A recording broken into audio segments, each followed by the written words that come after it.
Olá, estudante. Aqui quem fala é o professor Rodrigo Orjeda para dar início à nossa segunda aula da disciplina de fenômenos de transporte. Agora, realmente iniciando o entendimento sobre mecânica dos fluidos. Então, da unidade 2 à unidade 6, a gente vai falar sobre mecânica dos fluidos e no decorrer dessas unidades eu acho que vai ficar um pouquinho mais claro sobre o que eu estou falando. Então, se você quiser algo meio que geral, só para se nortear, a gente vai trabalhar muito questões de escoamento e tudo que está relacionado a isso. É muito importante que você tenha entendido totalmente os conceitos ali da unidade 1 sobre o balanço material, o balanço de massa, né, e os aspectos que a gente tem ali dentro, para que você trabalhe esse raciocínio lógico e depois não fique muito difícil de você conseguir desenvolver outros exercícios dentro dessa disciplina. Relembrando, todos os assuntos são cumulativos. Então, você não pode passar uma unidade sem entender exatamente o que ela está falando, quais são os conceitos dela. Hoje é um belo exemplo disso. A gente vai entrar em mecânica dos fluidos. Então, o foco vai ser basicamente em explicar os conceitos, propriedades fundamentais que nós temos aqui, para que depois fique muito mais fácil de você resolver um problema ali na frente. Caso você não entenda aqui, dificilmente você vai conseguir resolver um problema lá na unidade 4, unidade 5, porque a gente precisa, né, entender como essas propriedades são aplicadas no desenvolvimento de exercícios. Bem, sem mais delongas, vamos iniciar aqui a nossa apresentação de slides. Mais uma vez, vou focar no conceito. A unidade 2 vai falar sobre a introdução em mecânica dos fluidos, ok? Então, aqui você já vai ter visto, né, lido isso, tanto no livro, como em aula conceitual, aula extra. Você fala assim, professor, você está repetindo. Isso mesmo, eu estou repetindo, porque são conceitos extremamente importantes e é muito melhor que você entenda o conceito do que você decore resolução de exercício. Decorar a resolução de exercício não é nada eficiente dentro dessa disciplina, mas você entender o conceito, depois você resolve com muito mais facilidade qualquer problema daqui para frente. Bem, então vamos iniciar aqui da definição mais elementar do que é fluido. A gente já falou sobre isso, então nessa altura do campeonato você já deve conseguir definir para mim, né? Que fluido é uma substância que, ao ser colocada em um recipiente, ela vai assumir o formato do recipiente, ela não possui uma forma própria. Dentro dessa definição, o que a gente inclui? De fluidos, nós incluímos os líquidos e os gases, correto? E a gente acaba excluindo os sólidos. Então, é importante observar que enquanto os gases eles vão ocupar todo o recipiente, se você preenche um recipiente com gás, ele vai expandir, não vai expandir, mas ele vai acabar ocupando ali, né? E os líquidos podem apresentar uma superfície livre. Nesse momento agora, você provavelmente vai falar assim, né, para que eu estou querendo saber se tem uma superfície livre ou não no escoamento de fluido? Lá na frente, quando a gente falar sobre perda de carga, principalmente, isso aqui vai fazer muito sentido. Bem, a gente tem uma experiência das duas placas para o fluido. No livro também tem para o sólido, caso você tenha curiosidade de entender exatamente como é que funciona. Só que o princípio da aderência me diz o seguinte, que quando em contato com uma superfície sólida, os pontos de um fluido aderem-se aos pontos dessa superfície. É bastante simples esse princípio aqui, mas é muito importante que você entenda.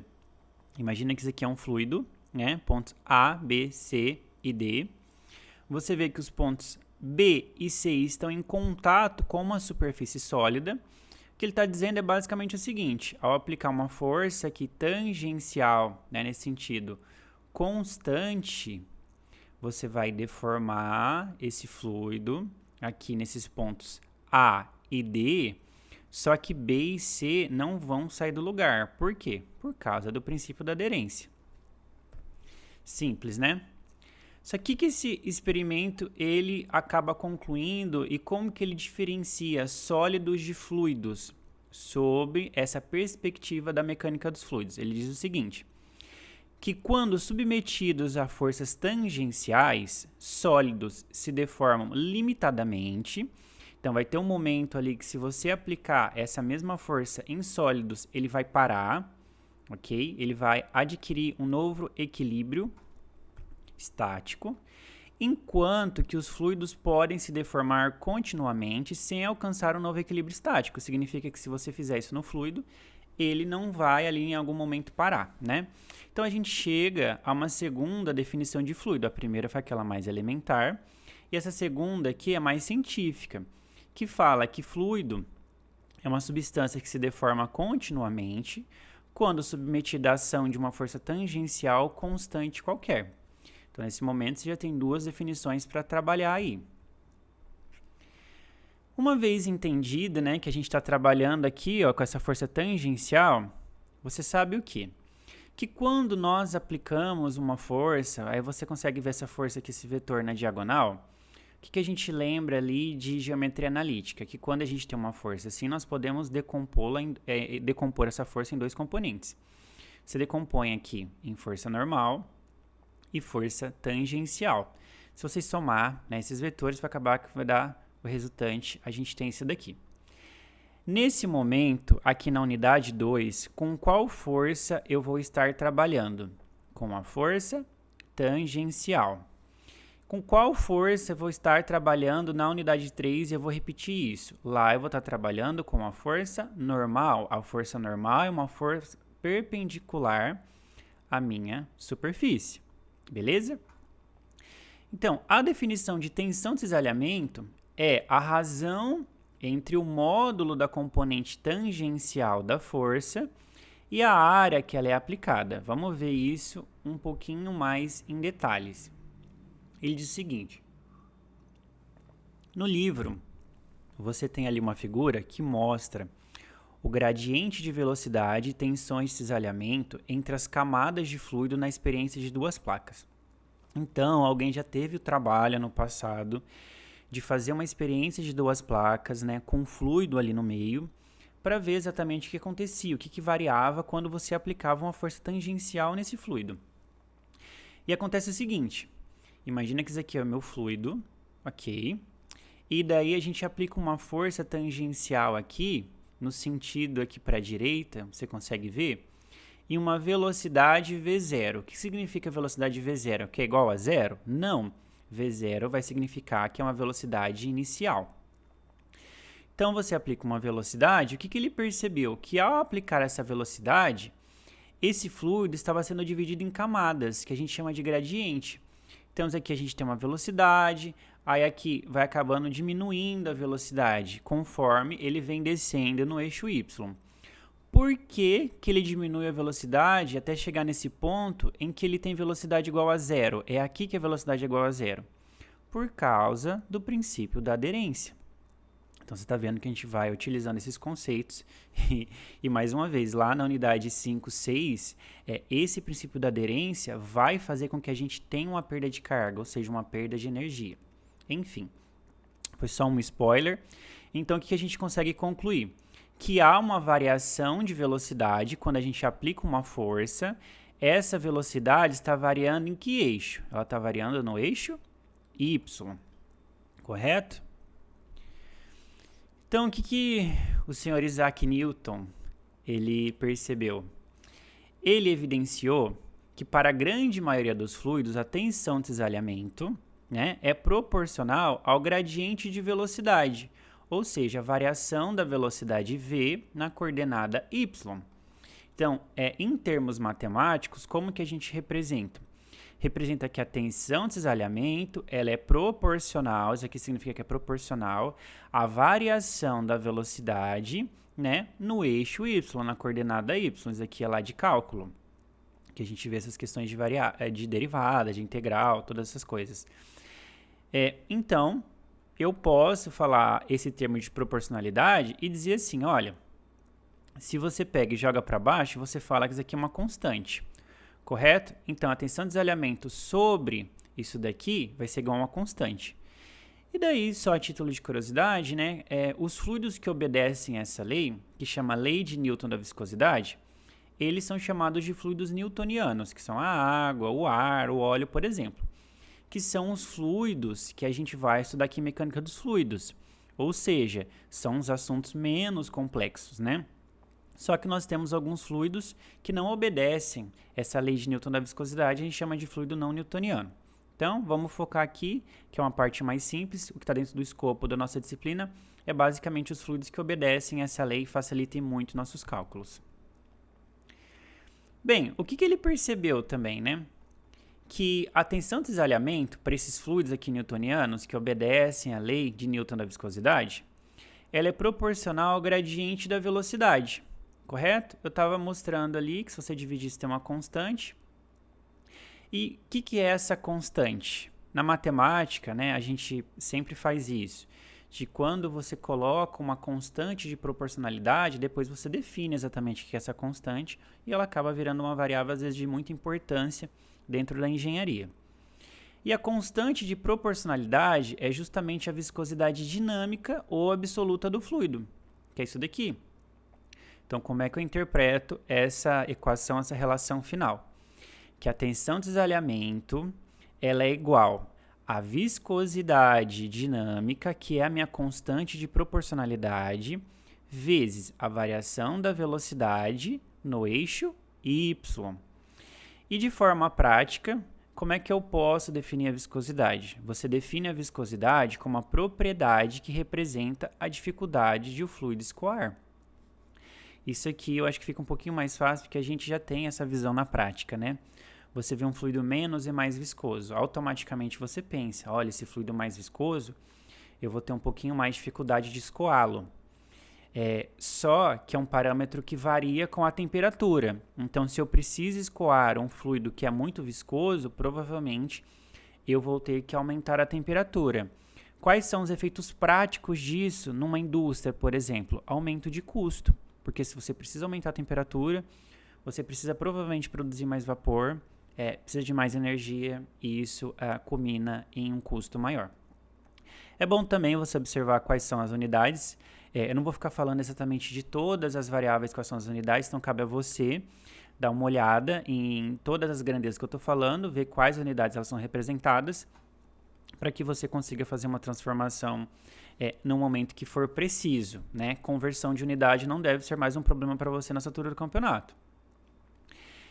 O que acontece também dentro das propriedades dos fluidos, daí nós definimos já, eu defini em outras aulas, a diferença entre densidade e massa específica. Por quê?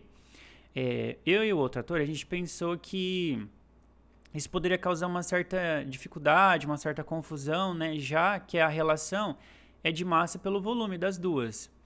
Então, como que a gente define ali a diferença entre as duas? Que densidade é a massa de um corpo, m, pelo volume total, a gente está vendo aqui, seja ele maciço ou oco, ok? Então, você parte da premissa assim, se ele é maciço ou oco, ele tem que ser um sólido, a gente está falando aqui de sólidos, né? Mas eu diferenciei para que a gente possa concluir exatamente em relação à massa específica. A massa específica, a diferença é que o corpo analisado, seja maciço e homogêneo ou caso a parte oca seja desconsiderada, a densidade, que é isso aqui, é chamada de massa específica. Antes de fazer aquele exercício que tem aquele corpo, que tem uma parte oca dentro, que você já conhece, temos outra propriedade muito importante dentro de mecânica dos fluidos, chamada de peso específico, ok? Ela é representada aqui pela letra grega gama. O que acontece é o seguinte: peso específico, a definição dele na raiz é a força-peso, né, sobre o volume. O que é a força-peso? Peso é igual a massa vezes a aceleração da gravidade. Isso a gente já viu em Física 1. Então, você substitui aqui, né, e você consegue fazer o quê? Traçar um paralelo entre o peso específico e a massa específica, que é justamente para que você transforme um pelo outro, você pega a massa específica, multiplica pela aceleração da gravidade e consegue obter o peso específico caso você necessite. Você já percebeu ou vai perceber que em mecânica dos fluidos, em transferência de calor ou de massa, a gente relaciona muitas variáveis, porque na prática a gente não consegue obter aquela variável no valor que nós precisamos. Então, caso necessário, a gente precisa correlacionar e saber quais são essas correlações. Bem, aqui foi o exemplo que já foi resolvido, se não estou enganado, pelo menos 2 vezes, né, para que você entenda exatamente a diferença que a gente tem de massa específica e de densidade. Então, você consegue ver aqui que eu tenho uma esfera A maciça e eu não tenho nada oco nessa esfera A, com um volume de 3 centímetros cúbicos e a massa de 9 gramas. Já a esfera B, eu tenho uma parte de vazios, que é uma parte oca aqui dentro, você está vendo. E ele fala o volume total, o volume de vazio e a massa. E daí como é que você calcula ali a massa específica de A? Massa sobre volume, chega nesse valor aqui. A de B, o que você tem que fazer? Descontar os vazios, né? Aí você chega nesse valor. Densidade, você pega o valor total, então você vê que é a mesma coisa, porque ali é um corpo maciço e homogêneo. Já a densidade desse corpo que tem uma parte oca, ela vai ser diferente por quê? Na massa específica, você descontou o volume de vazios, correto? Já na densidade, isso não aconteceu, você pegou o volume total. Então, você acaba chegando num valor diferente. Qual conclusão você deve chegar? Você deve chegar a seguinte: olha, aqui a gente está trabalhando com sólidos. Então, quando a gente trabalhar com fluidos, não vai ter muita diferença significativa, científica, de falar densidade ou massa específica. Então, normalmente, a gente vai trabalhar com a massa específica, apesar de alguns teóricos falarem na frente, ou até para calcular o número adimensional de Reynolds, que eu vou falar daqui a pouco, que ao invés de massa específica, ele chama de densidade. Então, não precisa confundir. Para fluidos, né, a gente vai utilizar essa questão de massa específica, que cientificamente vai ser igual à questão de densidade, vocês estão vendo aqui. Bem, outro ponto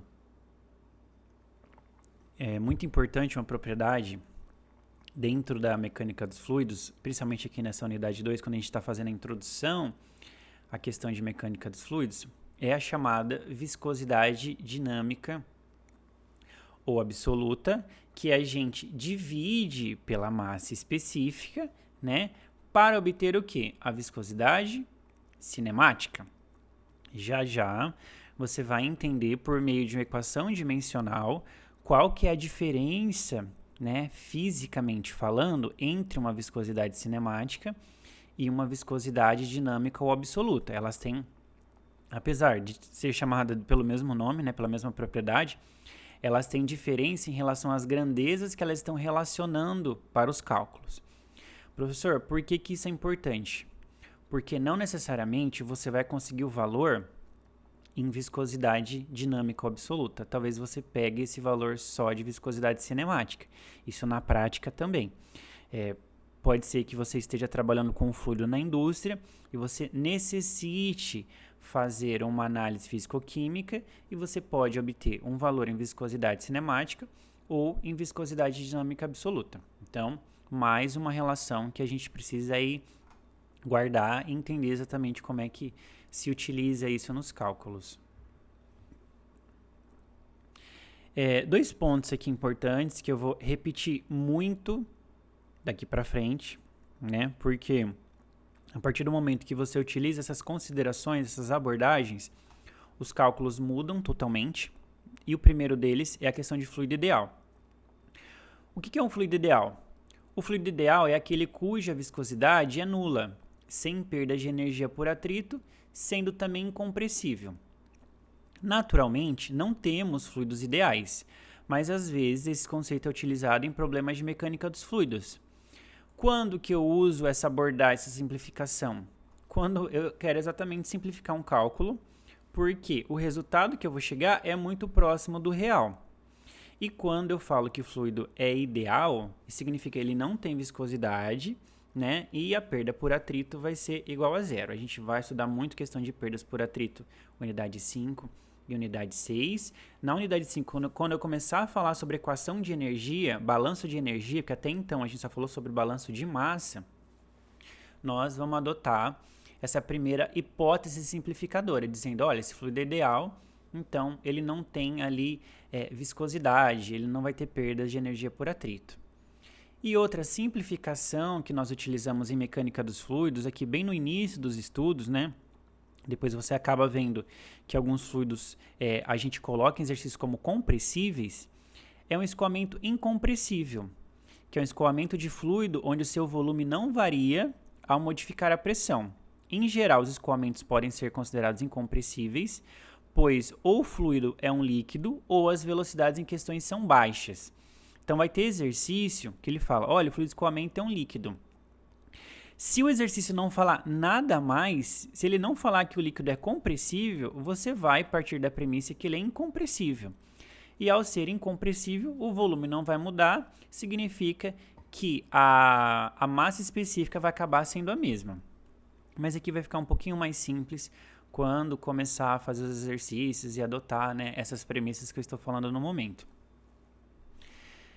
Agora a gente entra em análise dimensional. Basicamente, nós fazemos uma análise dimensional para te falar o seguinte. Imagina ali que você é um engenheiro e alguém te pergunte, qual que é a diferença, fisicamente falando, entre uma viscosidade cinemática e uma viscosidade absoluta dinâmica? Aí você fala, relaciona um com o outro, mas na prática eu não sei direito como é que funciona. Então é para isso que a gente faz análise dimensional. Porque na descrição de fenômenos físicos, a gente vai encontrar diversos tipos de grandezas, né? Como, por exemplo, força, aceleração, velocidade, energia, tempo e espaço. Então, na física, desde a física, você vem estudando um monte de grandeza e cada grandeza dessa tem uma unidade diferente. Por exemplo, a grandeza velocidade nada mais é do que uma combinação das grandezas de espaço e tempo. Isso mesmo, se você pegar lá quilômetro por hora, o que é quilômetro? Uma variável de espaço, uma grandeza de espaço. O que é a questão de tempo ali? Hora, correto? E as grandezas utilizadas como independentes podem ser escolhidas conforme conveniência. Aqui em mecânica dos fluidos, nós vamos associar toda e qualquer grandeza, ok, com uma base que a gente chama de completa. Ou seja, a base FLT, que significa força, comprimento e tempo. Significa que toda e qualquer grandeza física a gente vai conseguir colocar em termos de FLT. Essa é a nossa missão aqui. E as demais grandezas que não fazem parte da sua base completa são denominadas grandezas derivadas. Bem, agora fazendo um passo a passo realmente de como que funciona isso, vamos ver a equação dimensional da viscosidade cinemática nessa base FLT. Então, pode ser que algum exercício te peça. Me fala, então, qual é a equação dimensional da viscosidade cinemática. Eu quero saber exatamente do que ela depende. Ela depende de força, comprimento e tempo, ou ela depende só de comprimento e tempo? Ou ela, na verdade, depende de comprimento por tempo ao quadrado?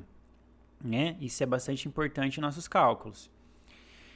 Resolvendo aqui a questão da viscosidade cinemática, a gente sabe que a viscosidade cinemática ela é dada pela razão entre a viscosidade dinâmica e a massa específica. Então, você coloca essa equação aqui. Já de início, eu vou te falar o porquê que é muito importante de você entender e refazer esses exercícios aqui de equação dimensional. Porque ao refazer, você pratica as relações que nós temos entre essas grandezas. Para você iniciar, né, a resolução desse exercício, você já tem que saber, por exemplo, a relação entre viscosidade cinemática e viscosidade dinâmica. Então, isso é importante para que você se aproprie desse conceito. Segundo ponto, é necessário inicialmente analisar as dimensões dessas duas propriedades. Então, a massa específica, por definição, é a razão entre a massa e volume. Ele está dizendo basicamente o seguinte: olha, eu quero achar a equação dimensional de viscosidade cinemática. Eu sei que a equação dela é viscosidade dinâmica por massa específica. Só que, por sua vez, eu também não sei qual é a equação dimensional de viscosidade dinâmica e massa específica. Então, eu vou ter que ver ponto a ponto das duas. E talvez, ao tentar fazer a equação dimensional disso aqui, vai surgir uma nova variável que eu vou ter que fazer uma outra equação dimensional. Isso vai só aumentando o grau de entendimento de como essas variáveis se relacionam. É exatamente isso que ele está fazendo aqui. Ele vai falar, olha, primeiro eu vou investigar então a massa específica.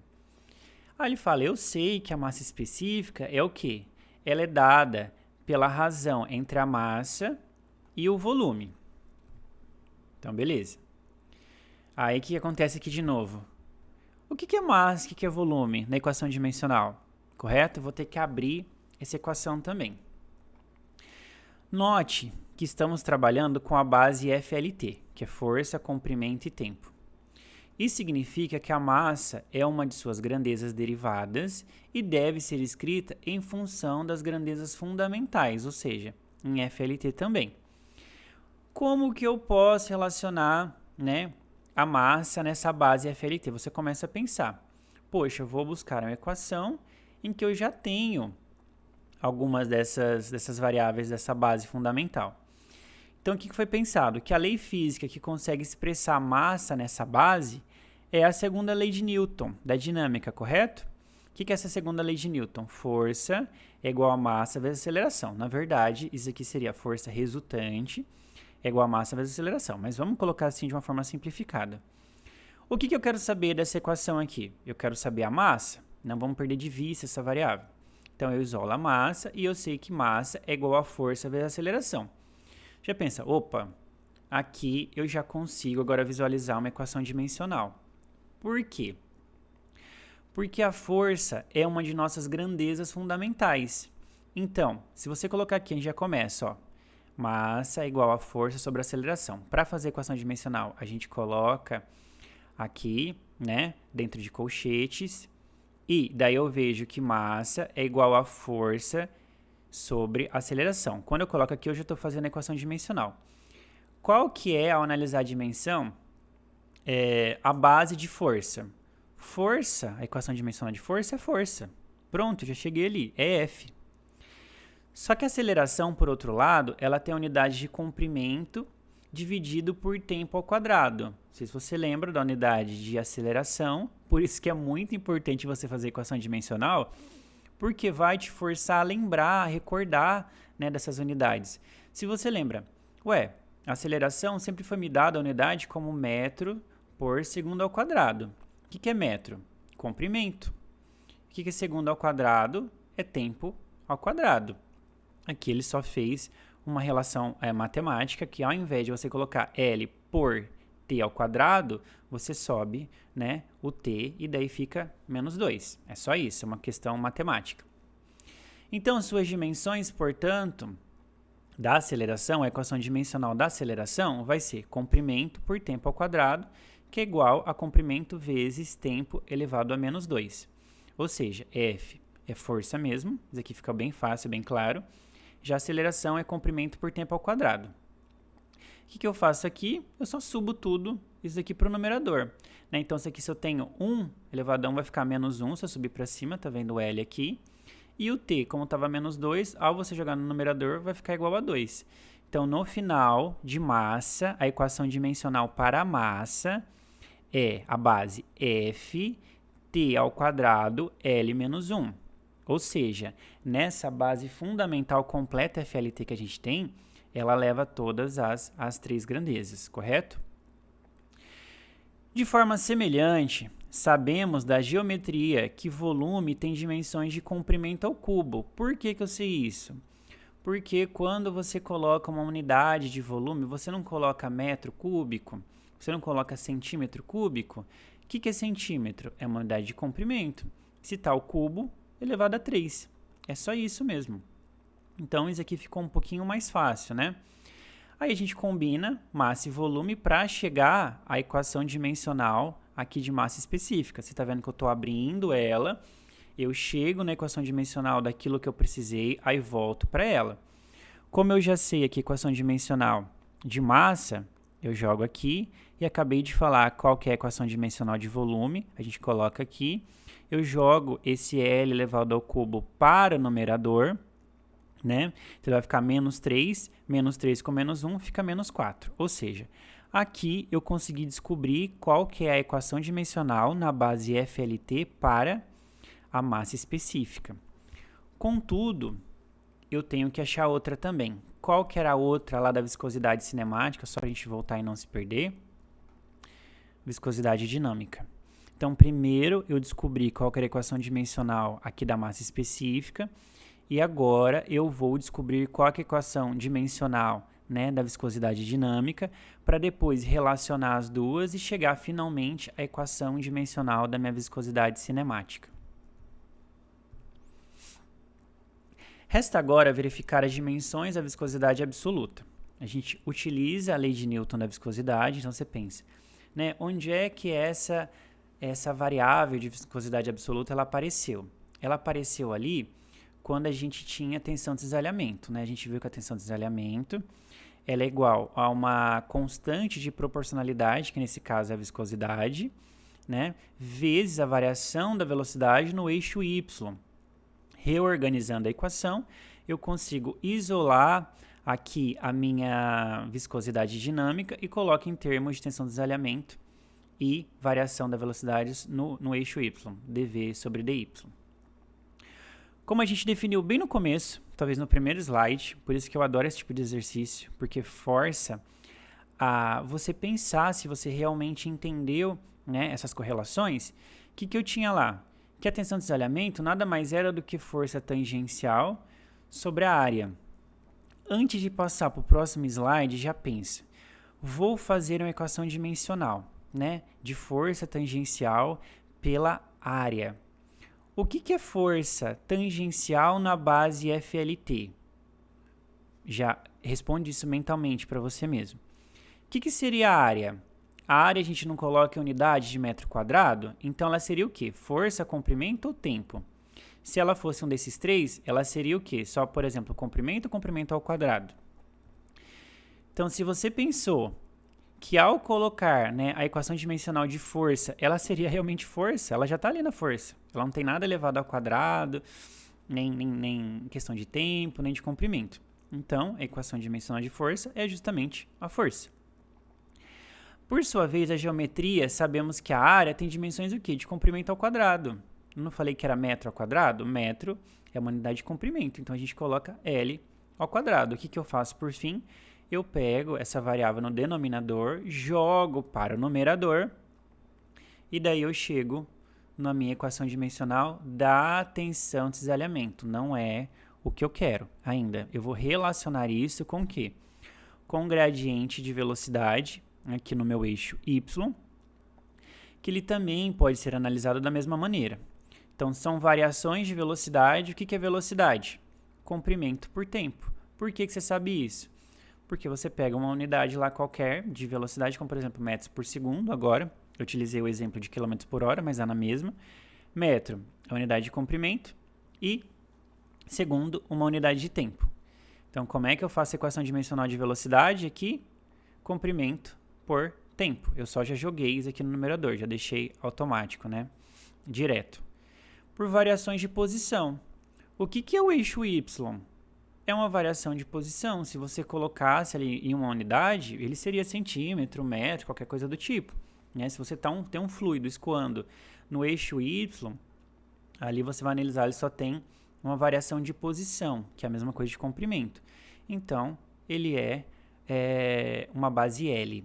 Aí o que eu fiz? Joguei esse L para cima, fica L elevado a menos 1.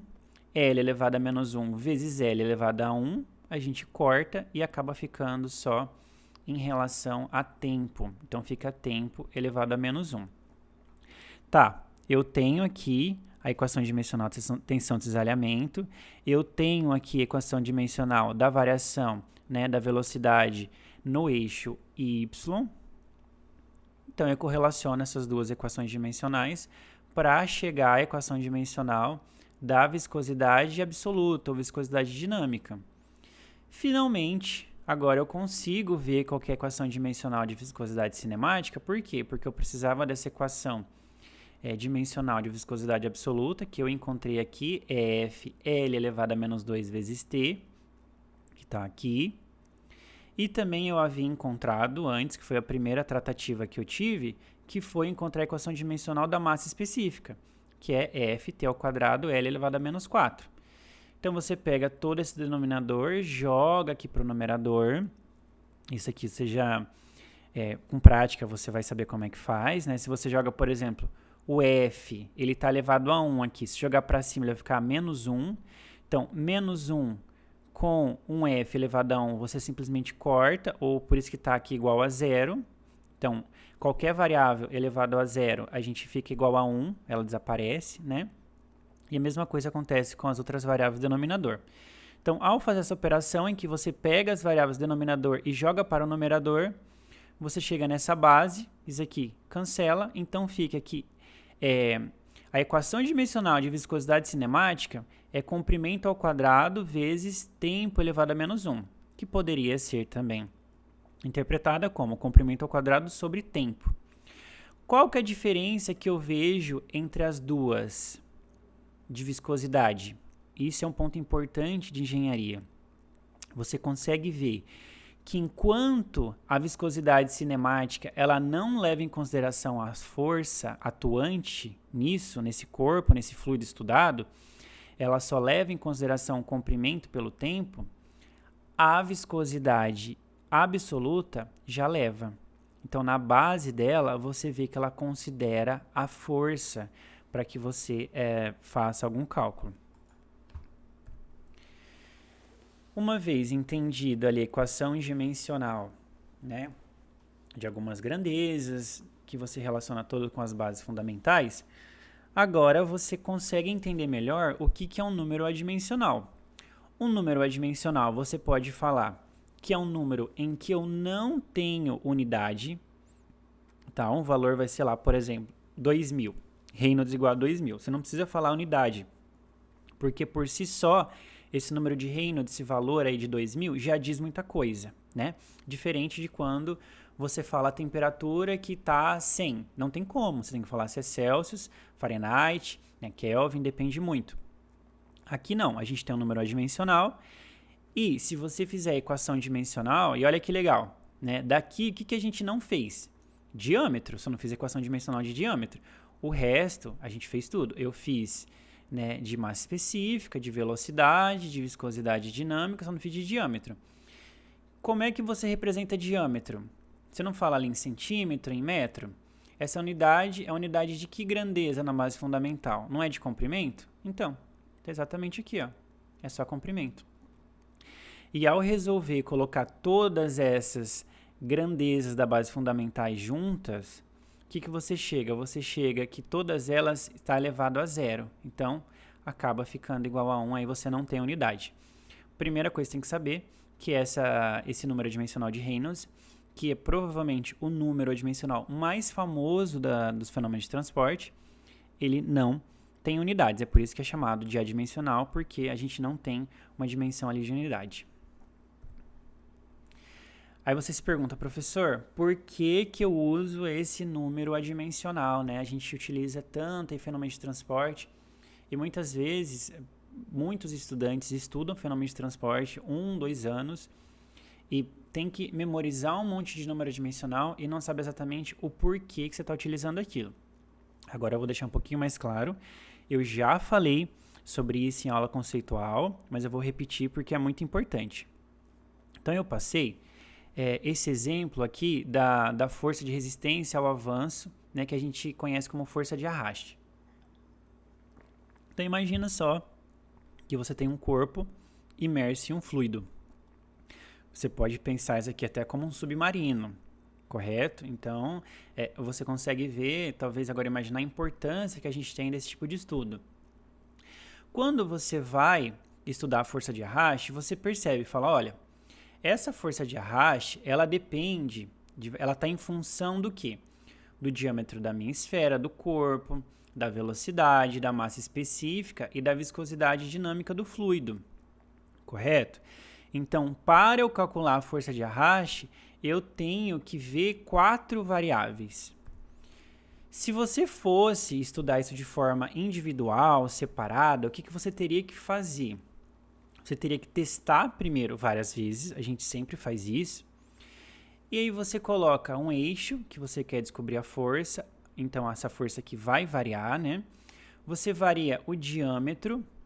Você pode deixar duas variáveis, duas propriedades do fluido estáveis, fixas, aqui no caso seria a massa específica e a viscosidade dinâmica. Você está vendo que toda hora eu estou falando exatamente o que é essa propriedade para que você, né, de fato entenda e não tenha dificuldade aqui para frente em identificar e saber o que é. E você ia falar, olha, aqui é uma velocidade 1, adotando uma velocidade 1 de fluido, escoamento, uma velocidade 2, até uma velocidade n. Qual que é o primeiro problema se fizesse isso para estudar a força de arraste, por exemplo? Eu teria que fazer o experimento 625 vezes, né? Caso eu quisesse testar 5 valores distintos para cada variável, o que é pouco. E outro problema que eu teria era em relação a representar graficamente resultados. E sim, normalmente a gente se depara com isso na engenharia. Não basta você fazer uma análise, você tem que fazer uma representação gráfica, até para pessoas, no usuário final, que não sabe de engenharia, conseguir entender seus resultados. E então, para que serve números adimensionais? Os números adimensionais, de uma forma bastante simples, eu não vou entrar aqui no teorema de π, né, onde a gente chegaria exatamente a calcular esse número adimensional, ou chegar na relação dele. O número adimensional, ele normalmente é representado aqui pela letra grega π. Então, o que ele faz? Ele pega e relaciona todas as variáveis que eu precisava dentro de um número adimensional só, né? Então, esse π1 aqui, ele é um número adimensional que relaciona essas variáveis aqui, e o π2 é um segundo número adimensional que relaciona essas outras variáveis. Se você prestar atenção, você vai ver que o π2 nada mais é do que o número de Reynolds. Então, daí eu faço um gráfico em que eu coloque um eixo, o π1, e outro eixo, o π2. E daí eu preciso de um gráfico só. Eu não preciso fazer aquele monte de gráficos de representação para mostrar meus resultados. Por quê? Porque por si só, esses números adimensionais já estão, né, levando em consideração as variáveis que eu queria estudar. Aí você faz um gráfico só, isso facilita muito nossos cálculos.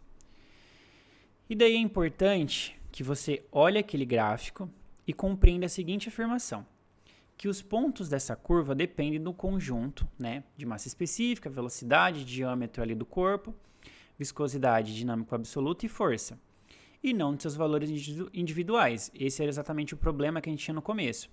Com os valores individuais, eu tinha que fazer muitos experimentos e fazer gráficos muito complexos. Eu não conseguia nem representar graficamente aquilo. Isso significa que o experimento foi genérico e os resultados são válidos para outras esferas de diâmetros diferentes ou outros fluidos com massas específicas e viscosidade diferente. Significa que se eu mudar isso daqui, né, ou o diâmetro do tubo aqui, do corpo, da esfera, ou acabar alterando as propriedades do fluido, que são essas daqui, eu poderia colocar nessa equação e ia representar para mim o que eu queria de resultado também. Então, dessa forma, a curva contempla todas as infinitas combinações de valores das 5 variáveis, sendo capaz de descrever o fenômeno em estudo com versatilidade e economizando tempo e recursos. Então, a grosso modo, se você tivesse que responder por que eu utilizo números adimensionais, porque eles relacionam muitas variáveis que eu preciso em relação a um fenômeno, o que vai fazer com que eu trabalhe com outras variáveis, né, com outros valores, economizando muito tempo e de uma forma muito mais simples. Bem, estudante, a gente chega ao fim aqui da nossa aula. Antes disso, eu vou passar exatamente, eu chamo de inventário de exercícios, para que você possa se organizar em relação aos estudos, que para você possa entender o que foi realmente para frente, né? Mais uma vez, o livro ele é mais denso, ele tem muito mais assuntos, até para que você, os alunos que são curiosos, e eu incentivo que você seja curioso de ler mais, né? Tentar buscar mais conhecimento ali. Então, nem todos os exemplos do livro vêm aqui para aula ao vivo, mas o que a gente fez até agora foi o seguinte, da unidade 2. Eu fiz o exemplo 2 sobre massa específica e densidade, está na aula conceitual. O exemplo 3 de equação dimensional da viscosidade cinemática também está na aula conceitual e acabei falando agora de novo, de tão importante que é, porque relaciona muitos parâmetros que são essenciais, fundamentais dentro da mecânica dos fluidos. E fiz também o exemplo 3 do conhecimento na prática, que são aqueles exercícios do final da unidade, que é uma equação dimensional aí sobre a pressão. Isso está na aula extra. Professor, quais exercícios eu devo refazer? Todos, isso mesmo. Vai ser muito bom para que você pratique, né? Essencial que você pratique. Aqui, nesse momento, você está vendo que a gente está fazendo um passo a passo em relação ao conceito, mas vai ter um momento que eu vou falar só exatamente o que tem no problema e você já vai ter que saber e saber que correlação você vai ter que utilizar. Então, vamos ficar aqui como uma tratativa da nossa aula, que eu vou passar exatamente o que foi feito, para que você se organize e que também para que você consiga exatamente refazer e entender como aquilo foi feito. Bem, estudante, preciso agora, antes de finalizar, reforçar a importância de que você refaça. Por quê? Pode ser que nesse momento você tenha entendido tudo, 100% do que eu falei. Só que a diferença é que nesse momento você está acompanhando o meu raciocínio. Você em nenhum momento desenvolveu o seu. Então, faça o exercício. O que eu recomendo? Leia novamente o exercício, entenda ele e você vai falar para você mesmo. Olha, eu consigo fazer. Consegue? Então, feche o livro e faça sem ver a resposta. Você pode consultar, não vai fechar, na verdade, consulta ali os conceitos anteriores, mas sem ver o gabarito, tenta fazer sozinho de novo. Se você conseguir, ótimo, bola para frente e continue os estudos. Caso contrário, volte, veja o feedback ali do gabarito, veja o que você não conseguiu e tente novamente. É assim que você vai praticar o seu raciocínio, é assim que você vai conseguir desenvolver, não só aqui olhando. Né? Eu basicamente não estou te ensinando, eu estou sendo um guia mostrando o meu raciocínio e agora eu preciso que você opte, né, por desenvolver o seu também.